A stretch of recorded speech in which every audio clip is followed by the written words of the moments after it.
दखना नङै दखना राननानै होदों बर' बिजोंनि फरायसुलिफोरनो।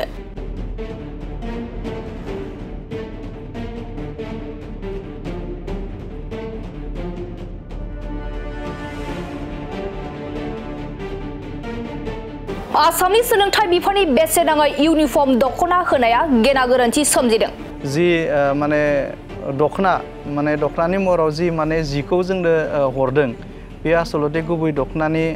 महर बेवहाय गैया आरो गुबै दखना नङा। दा ओंखायनो बेखौ जों मालाबाबो जों गनायनानै लानो हाया आरो बे दखनाया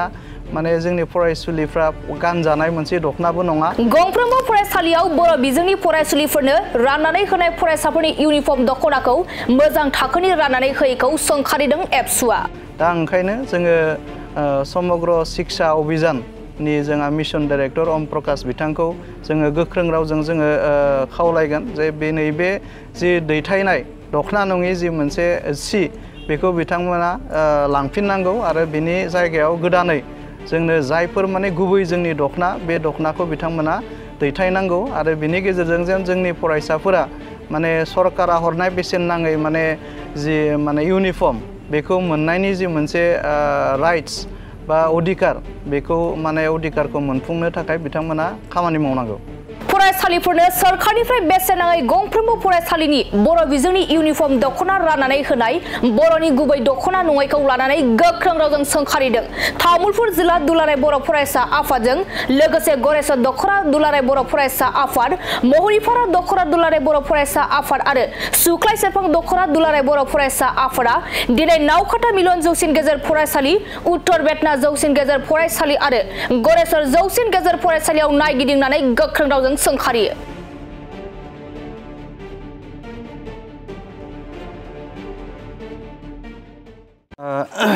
दिनै तामुलपुर जिल्ला दुलाराय बर' फरायसा आफाद लोगोसेनो सुख्लाय सेरफां, महरिपारा आरो गरेस्वर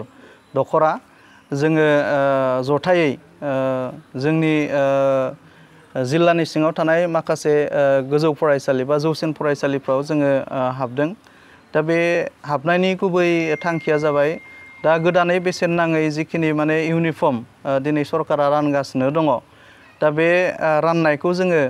नायगिदिंनो थाखाय बा बेखौ नायनो थाखाय जोङो हाबदों आरो बेवहाय नायनानै जोङो नुबाय जे जिखिनि इउनिफर्मनि मुङाव जोंनि बर' हिन्जावसाफोरनि थाखाय बा हिन्जावसा फरायसाफोरनि थाखाय जि इउनिफर्म बा दखना बियो फैदों आसलते बे दखनाया दखना नङा। बे दखनाया मालाबाबो बे दखनानि माबायाव गोग्लैया। दा जास्ट माने बे दखनाया माने दखनालिल' महर होदों आरो। दा ओंखायनो नैबे माबायाव जोङो दिनै नायनानै नुबाय बे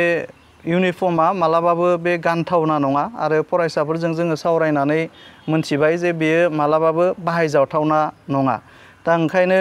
तामुलपुर जिल्ला दुलाराय बर' फरायसा आफादा जोङो दिनै नैबे खौरांगिरि मेलनि गेजेरजों समग्र शिक्षा अभियाननि मिशन डाइरेक्टर ओम प्रकाश बिथांनिसिम जोङो दाबि दैखांनो नागिरदों जे जि माने क्वालिटि गैयै जि माने दखनानि महराव जिखिनि माने एकदम बिराद माने ल' क्वालिटिनि बिथांमोना माने जाय दखनायाव गोग्लैया बेखौ बिथांमोना दिनै इउनिफर्म महरै जोंनो दैथायदों। बेखौ थाबैनो बिथांमोना लांफिननांगौ। लोगोसेनो माने क्वालिटि गोनां जायफोर जोंनि माने जोंनि ओनसोलावनो जायखौ जोङो मोननो हायो, जायफोर जोंनि आइजोफ्रानो दानाय बे दखनाफोरखौ बिथांमोना इउनिफर्म हिसाबै दैथायहरफिननांगौ। बेवहाय जोङो दिनै नायदों जोङो जेब्ला माने आइजों रायलायदों जोंनि हाइ स्कुलनि फोरोंगिरि गाहाय फोरोंगिरि गोरायुं बिथांमोनजों रायलायनायाव मोनसे खोथाल' होनबाय थादों जे नैबे जाय जि दायो इउनिफर्म दिनै माने जगायदों बिथांमोना माने गिदिर गिदिर ठिकादार आरो जायफोर ठिकादार दिनै जोंनि आसामनि बाहेरनि। दा ओंखायनो हयथ' बिथांमोननाव दखनानि बागै जेबो बिथांमोननाव गियान गैया। दा ओंखायनो हयथ' दिनै नैबे माने दखना नङि दखना जोंनाव फैनाया बेयो जोंनि थाखाय जोबोद दुखुनांथावना बाथ्रा। ओंखायनो आसामनि जोंहा माने सरकाराव जायफोर दिनै सालायगासिनो दं जों चिफ मिनिस्टारनिफ्राय लानानै जोंनि सोलोंथाइ मन्थ्रिनिफ्राय लानानै आरो मिशन जोंहा माने समग्र शिक्षा मिशननि जोंहा मिशन डाइरेक्टर बिथां ओम प्रकाश जोङो बिथांखौ जोङो खावलायगोन जे जोंनि बर' हारिनि जोंहा माने स्वाभिमान जोंनि बर' हारिनि जोंहा मा होनो आबेग जोंनि बर' हारिनि जोंहा मा होनो हारिमुजों सोमोन्दो थानाय जोंनि दखना बेखौ जोङो जेरै मेरै जोङो बेखौ खालामनो हाया दा ओंखायनो जोंनि जायगायावनो मोननाय जोंनि माने जायगायावनो बानायनाय जोंनि दखनाफोरखौ माने स्कुलनि इउनिफर्म हिसाबै बिथांमोना दैथायहरनांगौ बा बेखौ बिथांमोना बाहायनांगौ आरो बिनि अनगायै जुदि बिथांमोना गुबुन बेबायदि दानि बायदि जुदि जानला मोनला इउनिफर्म बिथांमोना जुदि हरनो नाजायोबा दा बिनि सायाव जों तामुलपुर जिल्ला दुलाराय बर' फरायसा आफादा